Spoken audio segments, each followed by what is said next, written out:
Ash Ketchum has caught so many amazing Pokemon throughout his entire journey in the Pokemon anime, and I love them all.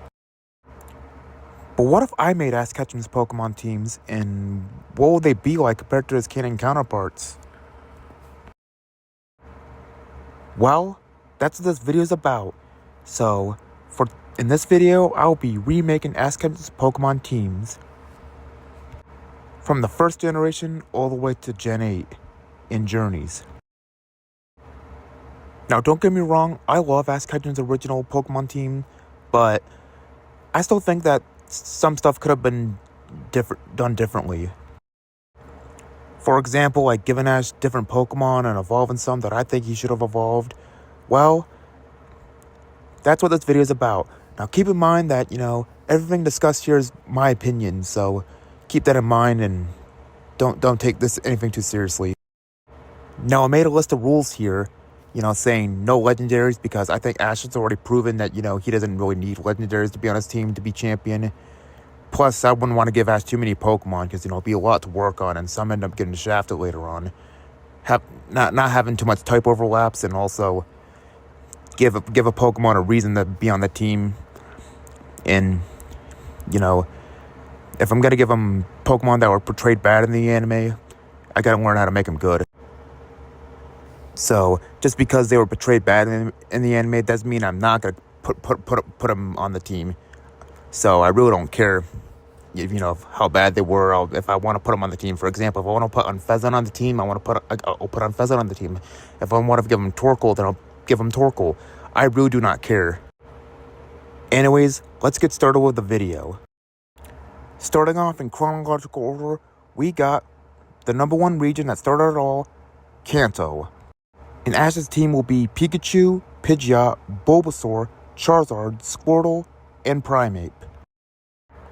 And of course I have to give him Pikachu, but he'll start out the opposite as he did in canon, just by actually listening to Ash, because, who wants, a Pikachu that won't listen to you, right? Anyways, he'll still be the Pikachu we still know and love. And of course, I have to give him his 3 iconic starters who are considered staples of Ash's teams, and I love them all. So Charizard, Squirtle, and Bulbasaur will remain the same as they did in canon. Of course, I can't get rid of Charizard because he's one of Ash's best Pokemon. But the only main changes I'll actually make is that he'll actually start listening to Ash a bit sooner than in canon.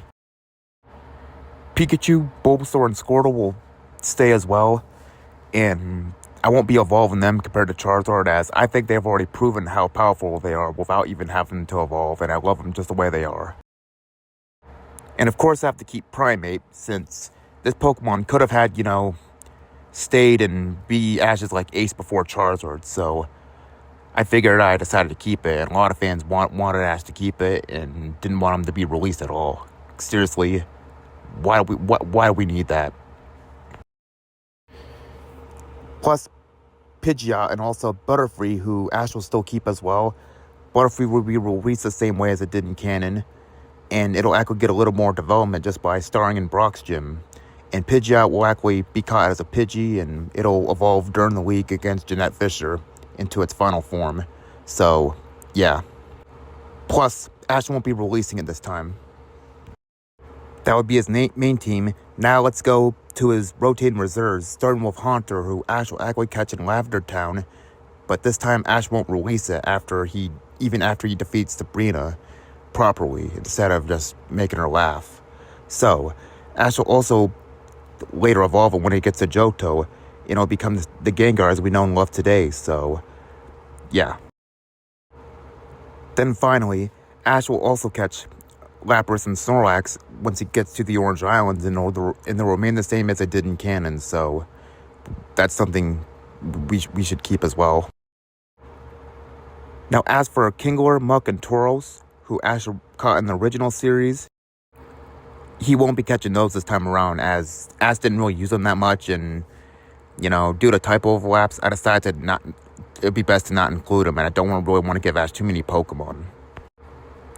And I apologize to those who love these Pokemon, so I love them too, but changes have to be made, and I'm just doing what works best for my standards. Now on to Johto, which is the second region Ash travels in the series, so here's my Johto squad. I gave him Pikachu, Heracross, Bayleaf, Typhlosion, Feraligatr, and Shiny Noctowl. I decided to give Ash all 3 starters again, but this time I'm evolving both Cyndaquil and Totodile all the way into the final evolution stages, Typhlosion and Feraligatr, so that way they'll get more development. Heracross and Noctowl will stay as well, but this time Heracross will stay on the team all the way instead of being sent to Professor Oak's lab and Total League, and Bulbasaur will be sent a lot sooner after Ash catches Noctowl. Now sadly for Donphan, Ash won't be catching him this time around. In fact, I'll be replacing him with a different Pokemon. Don't get me wrong, I love Donphan, but I kind of prefer Tyranitar nowadays. Ash will actually catch the Larvitar that he bonded with, in the canon series. And I'll also evolve all the way into Tyranitar during the Battle Frontier saga. And I think that'll be a really cool alternate, version, than Donphan. So, yeah. And finally, Ash will catch an Egg Eevee, and it'll evolve all the way into Espeon. Yep, that's right. I'm joining the Espeon hype train, and it'll also have a chance to battle with Gary's Umbreon, so I think it'll be really cool to have in Johto. Plus, it'll even make up for the fact that it didn't give Ash a Mr. Mime in his Kanto journey, so that's another win.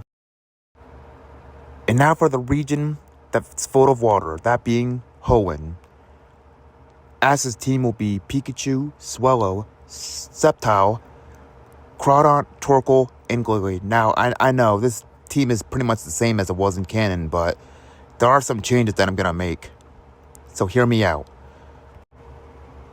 Ash's Swellow and Sceptile were easily Ash's 2 best Pokemon from that region, so there's really not much I would change for them, so they're pretty much proven to be worthy of enough Mons, so they're definitely staying on the team. Torkoal and Gliggly are also staying, but Torkoal will actually be good this time, plus Gliggly will actually be used a lot more than just the Hoenn League, so he'll appear in the Battle Frontier and the World Tournament and Unova. Now for Ash's Corphish, I am keeping him, but I'm also going to evolve him because I think it'd be really cool if Ash evolved him. So he'll evolve in the Crawdaunt during the 8th gym battle against Juan, and this is actually inspired by a YouTuber named Minus, and I have to agree with this idea. Ash's Corphish will even have a rivalry with one of Team Aqua's, Crawdaunts. Kind of like how Brock's Croagunk had with Toxicroak in the Sinnoh series. And yes, Ash will also catch Apom during the Battle Frontier saga, and we'll trade it, and we'll also talk more about that when we get to Sinnoh. Speaking of which, moving on to everyone's favorite generation, Sinnoh. Ash's team will be Pikachu, Staraptor, Torterra, Infernape, Weasel, and Garchomp. Now the first 4 I'm keeping the same, mainly because they are my favorites, so Infernape won't really have much changes since he's easily Ash's best written Pokemon. Weasel and Staraptor are the same, but I only ask if they give him a few wins. Torterra will actually be good as well. He'll actually play out the same way as he did as a Turtwig, plus Grattle will be similar, but will actually have a few more wins. And finally, when he gets to his final form, Torterra, he'll actually be the opposite as he was in canon. He'll actually start in, Volkner's gym, plus he'll even have a few more wins at the league. He'll still lose to Professor Paladon, but at least he'll have other wins as well. That way, there's a reason for him to stay on the team as well. Ash will actually catch Gebel a little bit early, which would be the same one Corey caught in one episode. And Ash will actually evolve Gebel into Gabite during the battle against Conway during the Sinnoh League Conference. And it'll later evolve in the Garchomp during the World Tournament in Unova. So Ash can have a fully evolved Garchomp, which would be really awesome to have. Sadly, I'm removing Glasgow for the team due to type overlaps. Sorry, Glasgow. I love you, man, but there, there's another Pokemon what I had on the team, and the only way for me to do that is to remove you. So I'm giving Ash a Riolu. It'll be the same Riolu that Ash, bonded with in that one episode of Diamond and Pearl. And this is also inspired by another YouTuber named Gooey. So, yes, if he wants to include Lucario, then I want to include him too. And it'll later evolve into Lucario during the Team Galactic arc. So, Ash will have a Lucario on the team, and I wanted Ash to have a Lucario on the team. Plus, it'll also get the chance to Mega Evolve, so we still have Ash's Aura Pokemon. Now on to Unova, a very controversial region. Ash's team will be Pikachu, Unpheasant, Duat, Superior, Emboar, and Crocodile. Now, some of you will probably going to be upset with these picks because I got some controversial one here, such as Unpheasant and giving Ash 3 starters again, but hear me out. Let me explain. Yes, like I said before, I love all of Ash's Pokemon, even his Unova team, but I do agree that he may have caught a little too many Pokemon from that region. So I'll be removing half of his Pokemon. So Scraggy, Leafani, Palpitoad, and Boulder are being cut due to type overlaps, and since Ash didn't really use them that much anyway. So this will even give Unpheasant more time to shine. And yeah, I know some people aren't going to like this pick, but I'm choosing it anyway. Like I said, I really don't care. So Unpheasant could have been good if Ash didn't catch too many Pokemon. Plus, I'm also giving Ash a Snivy again. Plus, it'll fully evolve into Superior this time around, and I think it'd be really cool if Ash did that. I'm also going to give Oshawott to Ash again, and it'll evolve into just Duat, as I think it'll get more development that way, and it will still kind of stay true to its, form. I like Samurott, but I kind of think that Oshawott works best in my standards. Ash won't catch Pignite the same way as it did in canon. He'll catch it a little bit late in the episode where Ash counters the Zenhead, but their Manatan. So he'll catch him there, and he'll evolve into Pignite the same way. And he'll evolve into Emboar during the battle against Trip in the Junior Cup. And he'll also win as well. Lastly, we save Ash's best written Univamon for last but not least. Ash will still encounter Sandile the same way, but will actually catch Krokorok a little earlier after evolving in the Ducklet episode. So Ash will eventually evolve it into Crocodile during the battle against Drayden, so that way Crocodile could get more development and could still be the Crocodile we know and love today. Now on to Kalos. For this team, Ash will have Pikachu, Greninja, Talonflame, Tyrantrum, Hawlucha, and Goodra. And of course we gotta keep Greninja, and it'll stay the same way as he did in canon, but sadly, he'll be released. Just kidding. Ash won't release him this time around. Greninja will stay with Ash forever. Ash will encounter Goodra the same way as he did as a Goomy, but I have to rearrange his backstory in order to keep him, since no one wanted to be released. So Ash will evolve Goomy during the battle against Clement, and he'll finally reach his final evolve stage during the wetland incident. So, and Goodra will actually choose to travel with Ash, and it will also make a new home at Professor Oak's lab, and that would be really cool. Talonflame and Hawlucha will also be staying, and as I think they were both handled pretty well, Talonflame will actually, star in the battle against Viola, and Hawlucha will mostly remain the same.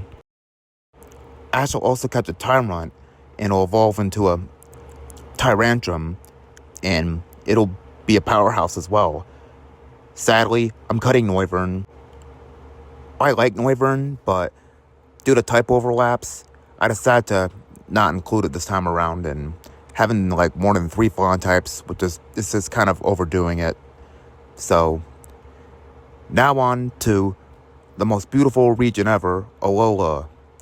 Ash's team will be Pikachu, Rowlet, Lycanroc, Incineroar, Passimian, and Alolan Sandslash. I'm keeping Rowlet, Lycanroc, and Incineroar the same, as I think they were handled pretty well and they're basically mainstays of the series. Ash will also catch a Passimian, kind of like the one he, found in that one band episode that he encountered it in. Plus, this is also inspired by Zapdoshi, and I do agree that this Pokemon is also pretty much fitting for Ash, as it is a teamworking Pokemon, as it said in the Dex. And for his last team member, Alolan Sandslash, I thought it'd be really interesting if Ash caught an Ice-type. Vulpix will be nice, but that just defeats the purpose of Lily, so I decided to give Ash Sandslash instead, as it's a Ice and Steel type, and I think this type of kind of coverage would be perfect for Ash's Alolan team. Sadly, for Naganadel and Melmetal, I'm removing them, as I said before, no legendaries. Ash already caught these Pokemon a little late, and he didn't really use them all that much, and I kind of want to give Pokemon that Ash can, spend more time, use it training up before the Alola leaks, so that's why I'm removing these Pokemon. Finally, Galar. Instead of being a Journeys rewrite, it'll actually be a full traditional Sword and Shield series. Ash's team will be Pikachu, Rillaboom, Corviknight, Sirfetch'd, Dragonite, and Dracovish. And his team is actually more of a mix of both a Sword and Shield team and its canon counterpart. So I thought it'd be really nice to see this. Ash will encounter Dragonite as a Dragonair the same way, but it's actually located on the Isle of Armor. So Ash will actually catch it as a Dragonair instead. Mainly because, people complain that, Ash didn't catch it, pre-evolved. So I thought Dragonair worked best, and I didn't want to do it as a Dratini since, I kind of prefer Dragonair all the way. But it'll eventually evolve into Dragonite and be the same one as it was in canon. Ash will encounter Farfetch'd the same way as he did in canon, and it'll later evolve into Sirfetch'd, so there's really not much I could say here. And because Ash is actually traveling in Galar full time, he'll catch Dracovish the same way. As for Gengar and Lucario, as Ash already caught them in the region they originated in, they won't be joining the main team this time around. That way, we can make more room for more Galar representation. First being Corviknight, actually being an early capture as one of the regional birds, and I think Corviknight's a really good Pokemon, and I think it really fits Ash well. And finally, Grookey. So instead of giving it to Go, I'll be giving it to Ash, so he'll also evolve it into a Rillaboom. Now, the reason why I chose Rillaboom is because, I actually prefer it over the other two starters. Ash had so many Ace Fire types, and I'm not really feeling Inteleon, so I went with Rillaboom. And he'll also be able to Gigantamax as well. And that concludes my version of Ash Ketchum's teams. So let me know what you think in the comments below. Now, remember, this isn't meant to be taken seriously. This is only my opinion. But I would love to know how you would do it as well. But please keep it respectful. Anyways, hope you enjoy the video. It can be hard to, cut Pokemon from Ash's original team, but I end up learning to force myself every now and then. So, yeah. Anyways, let me know if you want to see me do a video on Ash's companions as well of their new Pokemon teams. And also, if you like the video, give it a like and share this with your friends as well. And I'll see you guys in the next video. Goodbye.